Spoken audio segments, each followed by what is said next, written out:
Well, we have something called the common ion effect, and we're going to find out that it will suppress the solubility of an ionic compound. Our example is asking what is the molar solubility of magnesium carbonate in alkaline spring water in which the carbonate concentration is already 0.0075 molar. Well, at first, we should probably find out what we would expect to find for solubility if it wasn't already an alkaline spring.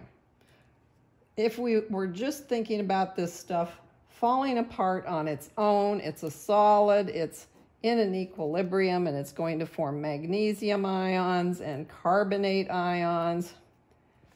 Just like that, no worries about the other stuff.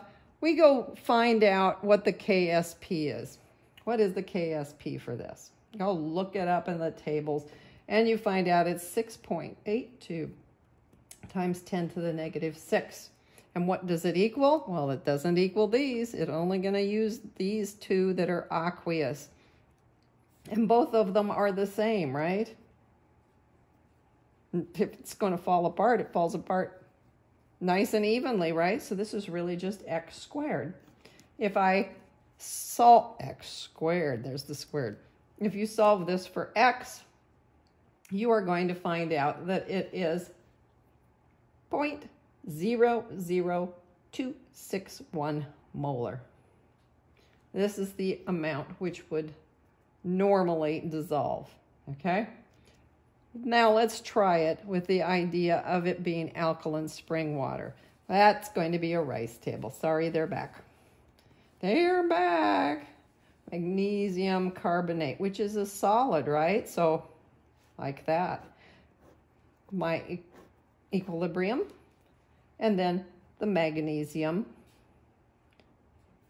ions and the carbonate ions. What's happening here? Well, to begin with, none of this, and we are saying the water itself was already 0.0075 molar. So we'll put that there. Needless to say, some of this is still going to dissolve because this cannot remain at 0. So plus x plus x. This becomes x, and this is x plus 0.0075.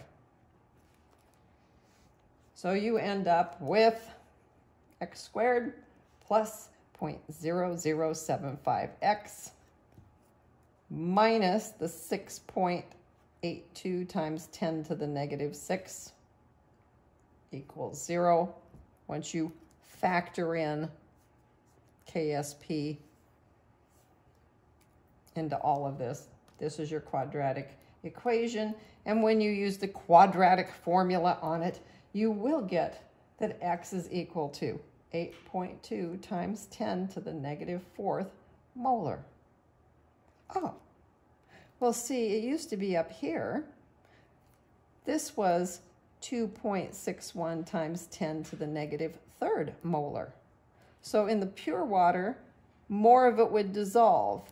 In the water that already had some carbonate in it, less of it will dissolve. And that's why we say it suppresses the solubility of an ionic compound. Moving forward, we can also find out a solubility of an ionic compound can be affected by the pH or having anions, which are conjugate bases of weak acids. Here we weren't worried about that. This was just a salt. It had nothing to do with that. But some things will have such parts in them. And we have one right here on number 17, which is finding the molar solubility of iron 2 hydroxide in a buffer with a pH of 6. Okay, well, let's just start by writing down what we think is going to happen. This is the iron 2 hydroxide. It is a solid, and it's going to be in equilibrium with iron plus 2 ion, aqueous, and 2 OH minuses, also aqueous. This is what we expect to have happen. This is R for the rice table, right? If we go look up what the number is for KSP, we'll find out that it is 4.87 times 10 to the negative 17th. And we can also tell from this how it is constituted. It's going to be the iron concentration, and then it's going to be the hydroxide ion concentration squared because of the 2 here.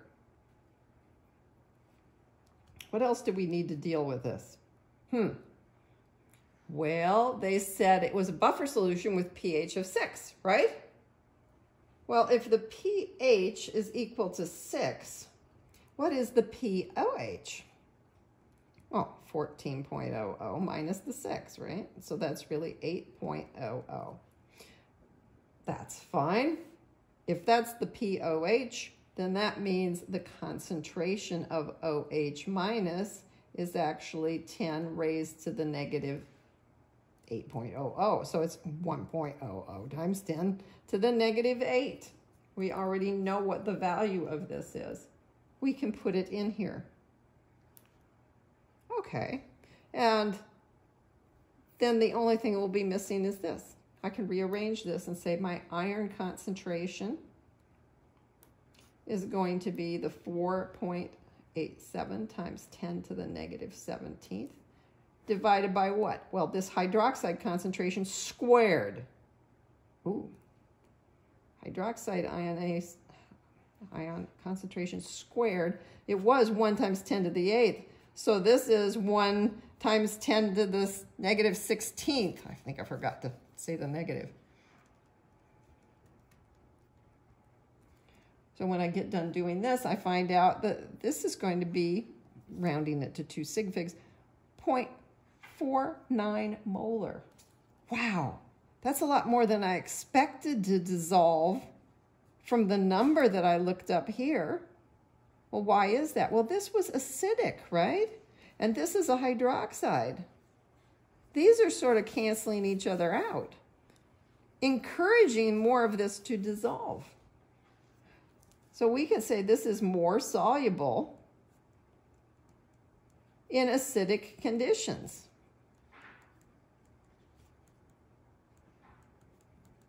And you could go do this yourself and say, what would this have been? You could say that this is x, and then this would be 2x squared, and you could solve it for 4x cubed equals this.